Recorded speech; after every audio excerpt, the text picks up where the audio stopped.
right. Well, good morning. It's good to see everybody. It's always fun to get back to work, and we obviously doing something a little bit new with the rookies. But we're all excited to be here, get going. It's been a productive summer and preseason, and certainly now we'll get after it. So I'll take your questions. Yeah, just how beneficial is it to having the rookies in maybe a couple of days early just to get their feet wet and kind of figure things out, lay of the land and stuff like that before the whole thing starts? Yeah, this is a very beneficial couple of days for the rookies and some of the selected vets to be able to hear it again, to be able to get the reps. When you're a young player, reps are really, really important, and so to get a lot of reps in a short period of time, it really helps with your development. It's good for us as coaches. We get back coaching and talking and teaching and doing the things that we do. And you do it in a small group setting, so guys can ask questions. Because the numbers are small, we can't add the tempo to it and go really fast, so we go really slow and get all their questions answered. And so then when the vets come back, they really have got kind of a refresher course. Some of the young guys, I know a lot of coaches over the last few years have talked about the shorter off-season schedule. You don't get as much development time with young guys. Mm-hmm. Can this help put back a little bit of that? I think so. In a former life, back when I was in Philadelphia, this was what we did. We would have 3 days with the selected vets, the rookies, and then the quarterbacks, and it got everybody going. Plus, the rookies got a chance to develop 3 more days, and so it certainly is beneficial for the guys that are here. With Cook, where is his grasp right now today? Day one of what you need him to grasp, where Yeah. does it need to progress? Well, he really has retained a great deal from the spring, and I think that's the most important piece. We were just talking about it. There's no substitute for experience, and these guys are a little bit experienced because they were here in the spring, and you could already see that the learning and they're coming back faster than when they heard it the first time. And so anything you do over and over and over, you get smoother with, and he did a really nice job in the spring, and we anticipate he'll just continue to get better. You talked yesterday about some of the similarities, and I think particularly with zone running between what you guys are doing and what you did at Florida State. How Right. much can that carry over and help them year one? Yeah, he really came from a pretty advanced offensive system at Florida State. You saw principles of zone running, gap running, pass protection where he was involved. He was involved in route running, and so he has a pretty good foundation of what we're going to ask him to do, and I think that helps him. And just in terms of talking to us, he says, like, he seems to have a good perspective on not trying to do too much early and just kind of earn his way. What did you see from him just overall in his attitude and his approach and working with him day to day? Yeah, I think that shows up. I think he tries to make the most of every rep he gets. You see him do a lot of things really well, and then if he does make a mistake, he's able to correct it and move on. And that's another sign of a pro. Because if you do this long enough or you run enough plays, you're going to make a few errors. The key is to correct the error, move on fast, and then don't make it again. And so we've seen all those elements to his game, and I think he's going to have a bright future. Hey, Pat, what are you looking for out of your 3 quarterbacks over the next couple of days? Same thing. I think for them to be able to come out here and execute and operate, we really haven't backed off on anything, from the cadence. And then obviously we want them to be able to execute efficiently. For them also, it's going to help them because they're going to get a chance to get their footwork down, get their sea legs back before the veterans come. How do you look at the competition at wide receiver with some of the young guys? There seems to be at least one roster spot, wide open, and the second with Michael Floyd out the first couple of games. How do you kind of size up the battle for those rosters? Yeah, I think right now they just go out and play and do the best with the reps that they get. We saw improvement in that group throughout the spring, and we're looking to see that steady climb, and then we'll sort it out as we go. It's really early now to start doing the math on that. There's a lot of football to be played, a lot of development that needs to happen, and we'll just see where they're at once we put the first final roster together. Also, in terms of Tavius Murray put on the pup list, you've got any indication when you might see him out of practice? Seems to be more of a procedural. Yeah, I don't know much about that. I know he's making progress and he's out moving around. There's no boot and all that. So, better questions for Zim and Shugs. Yeah, he was saying that yesterday that he felt that maybe he was a little behind because he hasn't been able to participate through the off-season program. What do you think about, I mean, in terms of just him having to watch versus not being able to be in there while you guys were together this spring and earlier summer? How far behind do you think he is? Well, I think he's a pro. He's a veteran. He's had to deal with these types of things in the past. He is very in tune with what we're doing mentally. He asks great questions. He's made some suggestions on things to help teach it, and so he's right there mentally.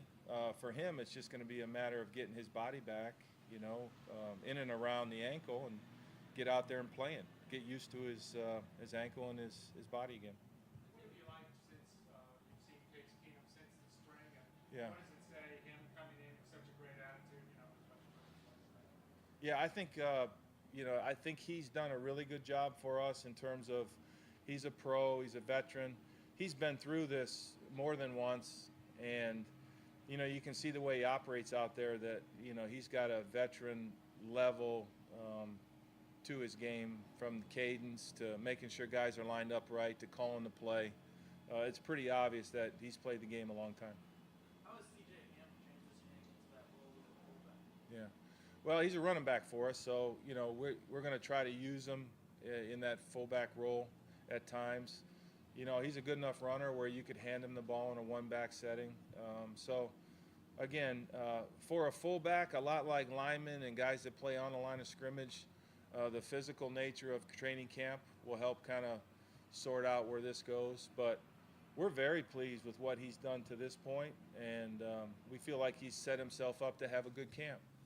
With Cook and Murray, do you view this more as a competition, or do you view the next few weeks as a good way to figure out? I think what's important is we get them both ready to go for week 1, and then we'll use them that way. I think they're both guys, and again, there's probably a lot more to be seen from Dalvin as he kind of works over each hurdle of training camp, and then your first preseason game, and then maybe extended use, and dealing with the pounding and all that type of stuff. So, at this point, it's pretty early in the game to start lining it all up, but they're two very good players that deserve to touch the ball. How confident are you that you'll be rostering a fullback when it comes to the other one? We're just going to have to see how that plays out, but we just mentioned CJ. He might be a candidate for that. We also, you could use extra tight ends, if that be the case. So line of scrimmage type players that can function in the backfield. So we'll figure that out as we go. And ultimately, what you do is try to put together the best offensive roster that you can put together, and then use the players in a way where you maximize their strengths, skills, and abilities. Now, where's Bucky Hodges at right now? In the locker room.